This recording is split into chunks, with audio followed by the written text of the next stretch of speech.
Good morning friends, मैं हूं नीतू गुप्ता। हमारी भगवत गीता का 7 चैप्टर चल रहा है, जिसके अंदर कृष्ण अपने बारे में यानी कि गॉड के बारे में हमें बहुत सारी बातें बता रहे हैं। तो कृष्ण कहते हैं, मैं ही धरती की सौंधी खुशबू में हूँ, मैं ही अग्नि से निकलने वाला प्रकाश भी हूँ, मैं ही सभी जीवों के अंदर प्राण भी हूँ।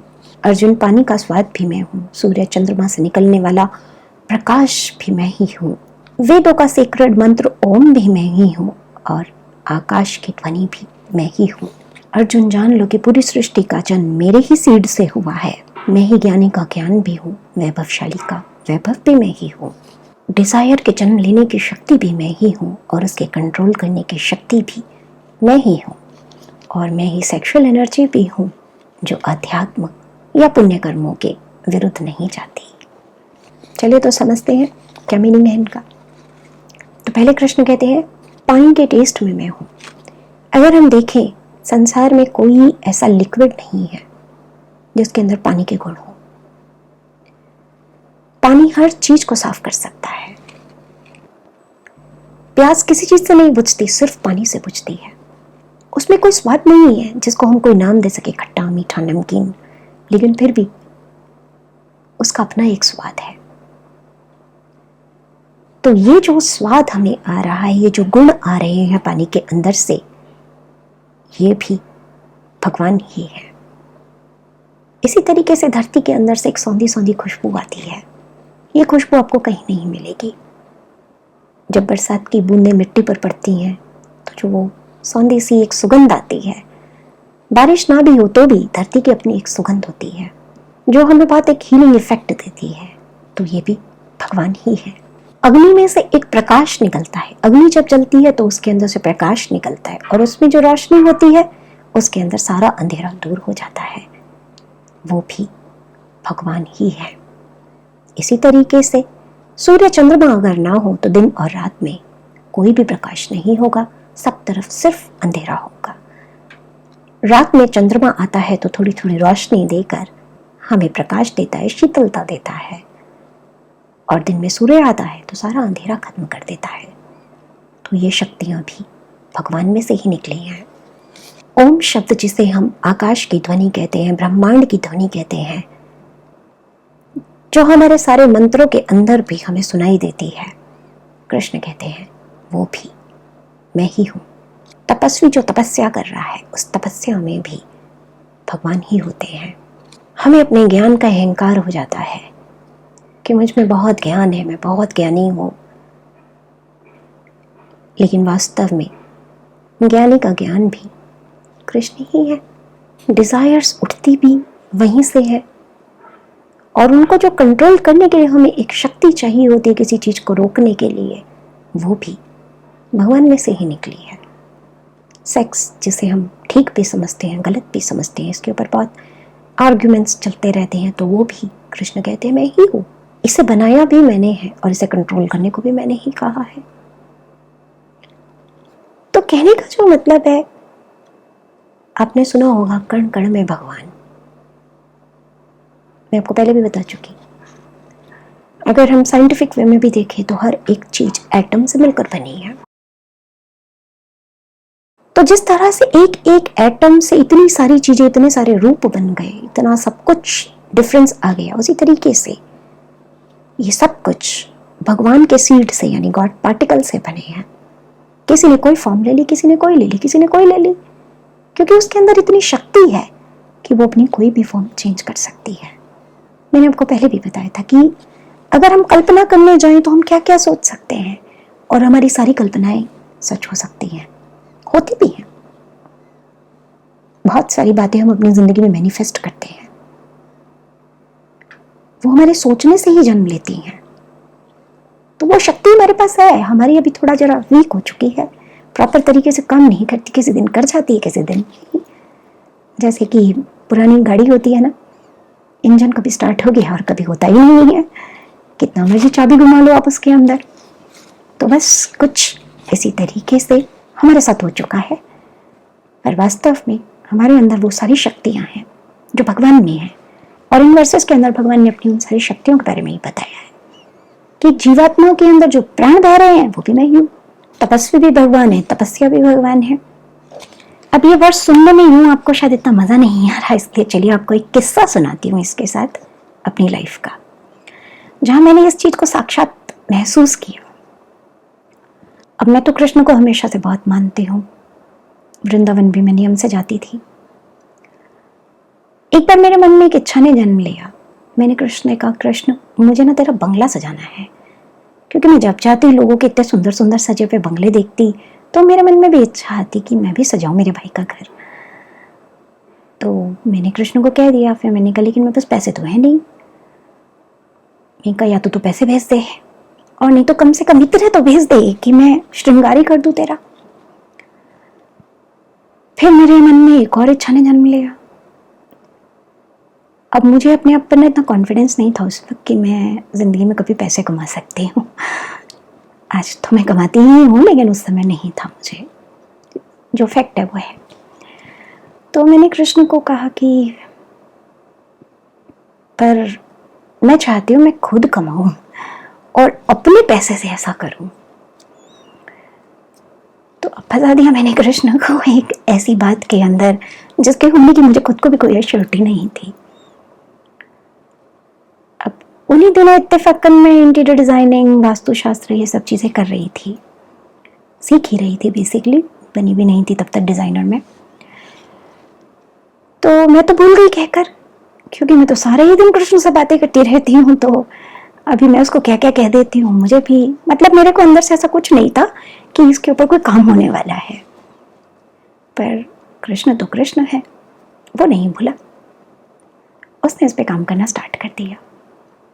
जल्दी ही मेरे सामने अपॉर्चुनिटी आई, मेरे इंस्टीट्यूट से ऑफर आया एशियन पेंट्स में पार्ट टाइम जॉब के लिए, वॉलंटियर, जस्ट कि आपका एक इंटर्नशिप काइंड ऑफ थिंग, कि एज अ कंसल्टेंट आपको लोगों से मिलना, इंटरेक्ट करना है, और उसका वो लोग पे कर रहे थे। मैं तो बहुत खुश हुई। मैंने कहा वाह, मेरी ज़िंदगी की पहली कमाई आने वाली है मेरे पास।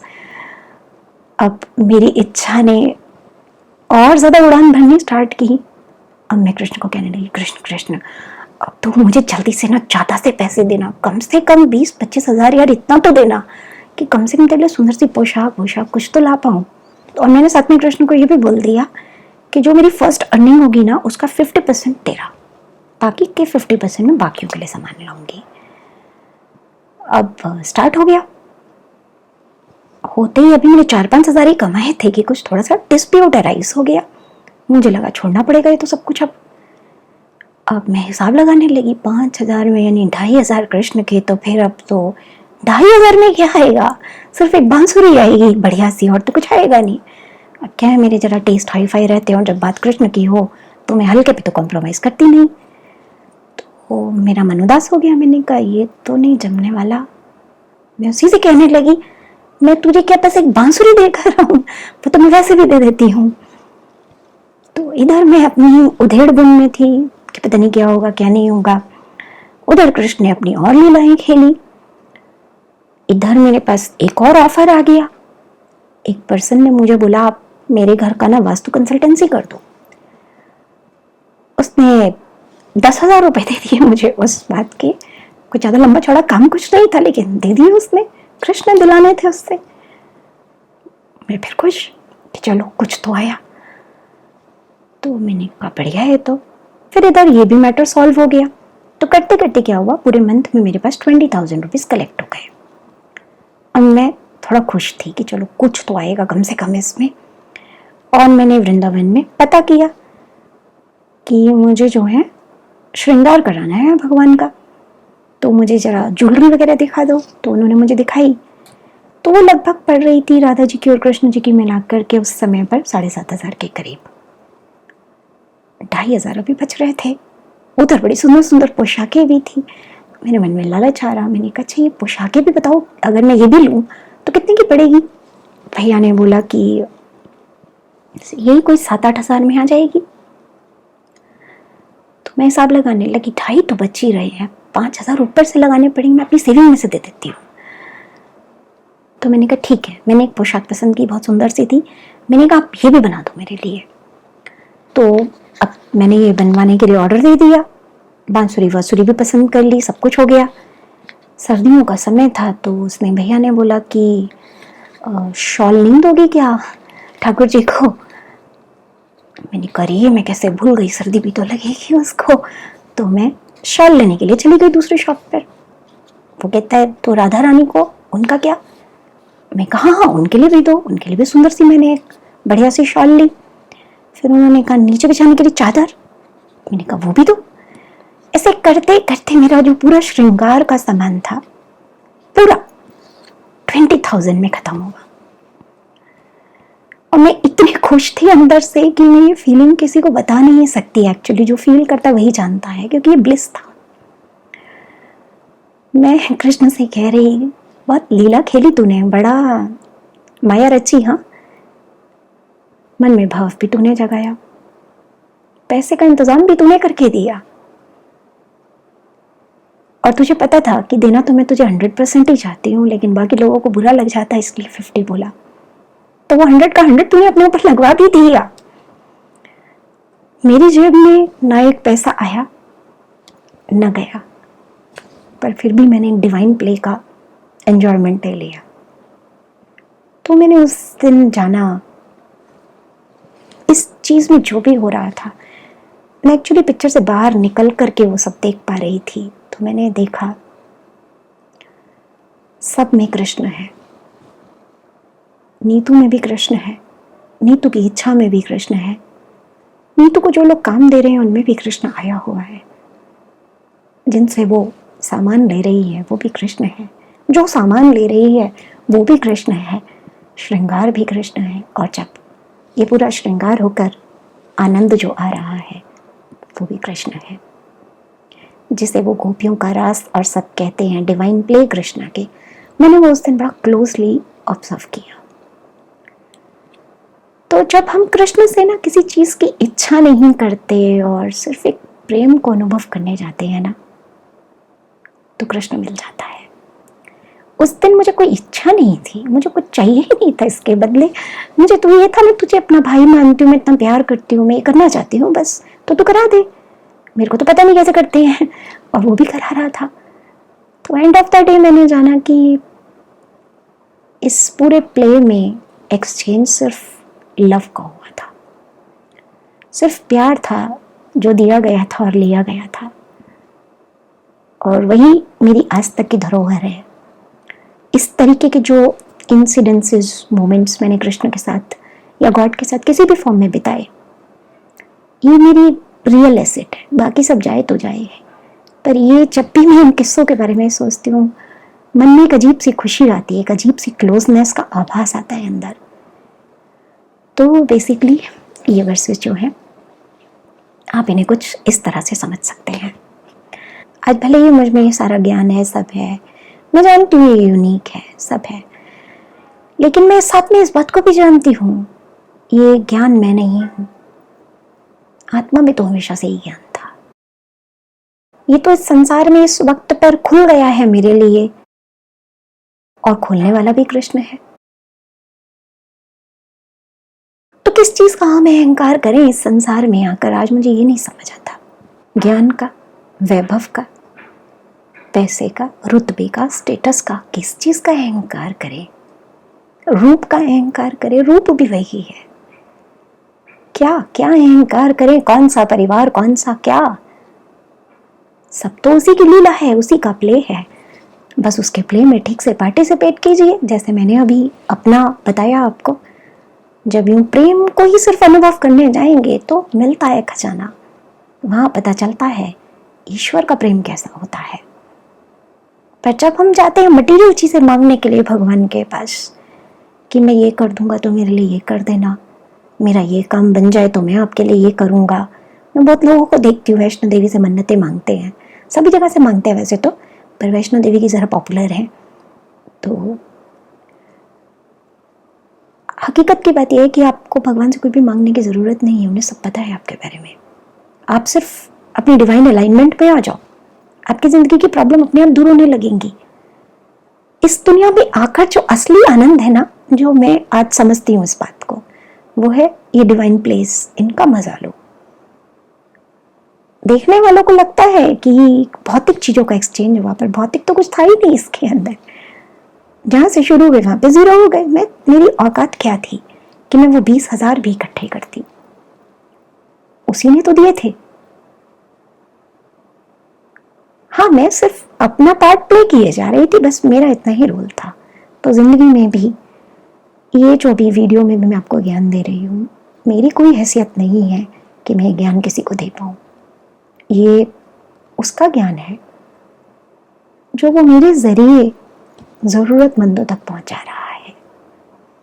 मैं कोई ऐसा पहले से सोच के नहीं बैठी होती मैं किस वीडियो में क्या बोलूँगी। जो अंदर से निकलता है बोल देती हूँ। अब वो किसके दिल को छूता है, किसको कितना समझ आता है, मैं नहीं जानती। तो मैं तो बस यही मानती हूँ कि सब ईश्वर की रचना है। बस आप सिर्फ इसको देखिए डिवाइन तरीके से, इसके साथ अलाइन होइए, फिर आपको ज़िंदगी का असली मतलब समझ में आएगा। तो चलिए वीडियो के एंड में आपके कमेंट्स में से एक क्वेश्चन का आंसर दे देती हूँ। एक क्वेश्चन आया था मेरे पास कि कर्मों से मुक्ति कैसे पाई जाए। तो अगर हमें किसी चीज को खत्म करना है ना, तो उसका आरंभ जानो क्या है। अगर आपको ये समझ आ गया कर्म बना कैसे है, तो मुक्ति का रास्ता आपको मिल जाएगा। इसको मैं सिंप्लीफाइड करके थोड़ा सा बताती हूँ आपके लिए। कर्म बनते कब है?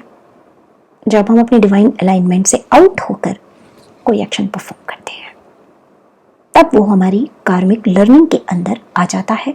और जब तक हम उसको समझ कर ठीक नहीं करते, समझ कर ठीक करने का मतलब होता है कि अब पूरा इरेज हो गया, वो उसके कोई भी इम्प्रिंट्स बचे नहीं है कि पता चले आज तो आपने कर दिया, कल फिर वापस से रिपीट हो रहा है। क्योंकि ये जो हैबिट्स होती हैं जाने में टाइम लेती हैं। तो जब ये पूरा खत्म हो जाता है, तब आपका कर्म एक्चुअल में खत्म होता है और आपकी जिंदगी की परिस्थितियां वहां से बदल जाती हैं। उसके बाद आप जान पाते हो कि अब ये चीज मेरी जिंदगी से निकल गई है, क्योंकि वो रिपीटेड सिचुएशंस अब आपकी लाइफ में वापस नहीं आएंगी। तो वहीं पर पता चलता है ये कर्म मेरा खत्म हो गया कि अभी भी बचा हुआ है, चीजें वापस से रिपीट हो रही हैं, घूम घूम कर आ रही हैं, तो दैट मीन्स कर्म अभी है। अब ये बात समझने में तो बहुत आसान है। जो असली पहेली है वो कहां पर है? वो है डिवाइन अलाइनमेंट को समझने में। ये डिवाइन अलाइनमेंट क्या है, इसके लिए आपको पहले ये समझना पड़ता है डिवाइन क्या है। यहां अगेन जरूरत पड़ जाती है वही आत्मज्ञान की, डेप्थ में समझने की कि आत्मा हकीकत में क्या है। ये मैं आपको इसलिए बोल रही हूं क्योंकि इस संसार के अंदर हमें बहुत सारे इल्यूजन दिए गए हैं, जिन्हें मैं तो खैर देख ही पाती हूँ, और जो जो चीजें मेरे सामने आती है मैं आपको भी बताते जाती हूँ। कुछ कुछ बहुत सारी चीजें ऐसी हैं जो सच नहीं है, फिर भी हमको उन्हें सच बना करके दिखा दिया गया है। जैसे सेक्रीफाइस हमको दिखा दिया गया, सेक्रीफाइस से भगवान खुश होते हैं। गाना है ना, अल्लाह को प्यारी है कुर्बानी। मेरे भगवान ने तो मुझसे आज तक कोई कुर्बानी नहीं मांगी, कोई मांगी ही नहीं, तो मैं किसी और की बात पे क्यों यकीन करूं। मेरे भगवान मुझे कहते हैं मेरे लिए तुम भी उतनी इंपॉर्टेंट हो जितने बाकी सब। कोई चीज अलाइनमेंट में नहीं है तो मुझे समझा देते हैं, मैं खुद ही छोड़ देती हूँ। उसके लिए अब जिद पकड़ने का कोई मतलब नहीं रहता ना। पर सेक्रीफाइस के अंदर ऐसा लगता है कोई छीन रहा है आपसे, आप देना नहीं चाहते पर कोई छीन रहा है। मुझसे भगवान ने आज तक कुछ नहीं छीना, मैंने छोड़ा है सब कुछ अपनी समझ से, अपनी मर्जी से, अपनी कंसेंट से, अपनी फ्री विल से। तो इस तरीके की बहुत सारी बातें हैं जो आपको समझनी पड़ेंगी। उसके लिए आपको संपूर्ण ज्ञान लगेगा। अगेन मुझे कोर्स नहीं बेचना, क्योंकि मैंने ये कोर्स बहुत वैसे ही लिमिटेड लोगों के लिए ही बनाया है, उनके लिए बनाया है जो इतना डेडिकेटेडली वहां तक जाना चाहते हैं पर उन्हें रास्ता नहीं मिल रहा। तो आप ये मत समझिए मैं कोर्स बेच रही हूँ, मैं कोर्स नहीं बेच रही आपको, मैं आपको सिर्फ एक सच्चाई बता रही हूँ। अगर आप किसी चीज को ठीक से जानना चाहते हैं तो आपको उसकी गहराइयों में उतरना ही पड़ेगा। आज अगर आप बिजनेस को भी समझना चाहते हैं तो आपको बिजनेस की गहराइयां पकड़नी पड़ेंगी। आप अगर चाहते हैं आपकी जिंदगी में अच्छे रिश्ते हों तो आपको रिश्तों को अच्छा कैसे बनाना है इस नॉलेज को पाना ही पड़ेगा। पर प्रॉब्लम यह है कि हम जिस दुनिया में रहते हैं यहाँ पर हमें कोई ऐसे सिस्टमैटिक तरीके से कुछ भी नहीं बताया जाता, इसलिए जगह जगह हम गलतियां कर देते हैं, गड़बड़ होती रहती है। कर्म ऐसे ही बनते हैं जब डिवाइन अलाइनमेंट आउट हो जाती है। कर्म को ठीक करने के लिए डिवाइन अलाइनमेंट को समझना जरूरी है और फिर उसको प्रैक्टिस करना जिंदगी में, क्योंकि जब तक आपको रीजन ही नहीं पता चलेगा ये क्यों हो रहा है मेरे साथ। अब एक एग्जाम्पल के तौर पर आपको मैं बताती हूँ। मान लीजिए एक पर्सन है, एक लेडी है, जेंट्स भी हो सकते हैं, जस्ट एक एग्जाम्पल है। अब उसकी कोई पिछले जन्मों से ये कार्मिक लेसन है, उसने एक थॉट फॉर्म अपने अंदर बना ली कि मैं तो वीक हूं और मैं हमेशा दूसरों पर डिपेंडेंट ही रहूंगी और मैं खुद कुछ नहीं कर सकती। अब डिवाइन अलाइनमेंट आउट हो गई ना वो, यहाँ पर आत्मा तो वीक नहीं है, तो उसने कैसे सोच लिया मैं वीक हूं, पर उसने सोच लिया, मान लिया और ऐसे जीती भी है। तो कुदरत क्या करेगी, बार बार उसको अकेला करेगी, खड़ा करेगी वो उसको उस जगह ले जाकर जहां पर उसकी इस थॉट को वो चैलेंज करे, इससे लड़े और इसको ठीक करे। तो वो क्या करेगी, अगली लाइफ में उसकी लाइफ से उसके जो सहारे हैं, हस्बैंड भी हो सकता है, फादर भी हो सकता है, कोई भी हो सकता है, उसको हटा देगी। अब कर्म क्या है, कर्म है अपनी शक्ति को पहचान कर इंडिपेंडेंट बनो। लेकिन लेडी, क्योंकि उसको ज्ञान ही नहीं है उसके पास, वो क्या सोचेगी और उसके आसपास के लोग भी बताएंगे उसको बहुत पाप किए होंगे पिछले जन्म में, तभी ऐसा हुआ इसके साथ। कोई अच्छे कर्म किए होते तो भगवान ऐसा निर्दयी थोड़ी है जो ये सब करेगा। सुनते होंगे आप ये सब डायलॉग लोगों के। अब ये अज्ञानियों के डायलॉग हैं जिन्हें भगवान पता ही नहीं कैसा होता है। सब ठीक है तो भगवान है, जरा सा भी गलत हो गया तो भगवान तो निर्दयी है नहीं, तो भगवान तो ऐसा करता नहीं, इंसान ही बुरा है। अरे क्या बुरा है वो इंसान, उसकी सिंपल्स की एक लर्निंग है, उसको सहारे मिलते रहेंगे तो वो कब अपने पैरों पे खड़े होने के लिए एफर्ट करेगी। बच्चे को अगर हमें चलाना है तो क्या माँ उसको नीचे जमीन पे खड़ा नहीं करती, गिरता है तो गिरने भी देती है, पास खड़ी रहती है, ध्यान रखती है, पर छोड़ती है उसको। उसको पता है नहीं छोड़ूंगी तो ये चलेगा कैसे। तो भगवान भी हमको छोड़ देते हैं, कई बार आसपास होते हैं लेकिन छोड़ देते हैं, क्योंकि उनको पता है नहीं छोड़ूंगा तो ये कभी भी अपनी कमजोरी से ऊपर नहीं उठ पाएगी। तो इस तरह की ना बहुत सारी पजल्स हैं जिनको यहाँ वीडियोस में बताना बिल्कुल भी पॉसिबल नहीं है। इसके लिए आपको एक सिस्टमैटिक तरीके से नॉलेज लेनी ही पड़ेगी। आप लेना चाहते हैं या नहीं चाहते वो आपकी चॉइस है, कोई फोर्स नहीं है उसके लिए। लेकिन जब तक एक सिस्टमैटिक तरीके से आपके पास नहीं आएगा तब तक आप कभी नहीं समझ पाओगे कि कर्म कैसे बनते हैं। जब कर्म के बनना नहीं समझ आएगा तो उसका सॉल्व होना तो बिल्कुल भी समझ नहीं आएगा।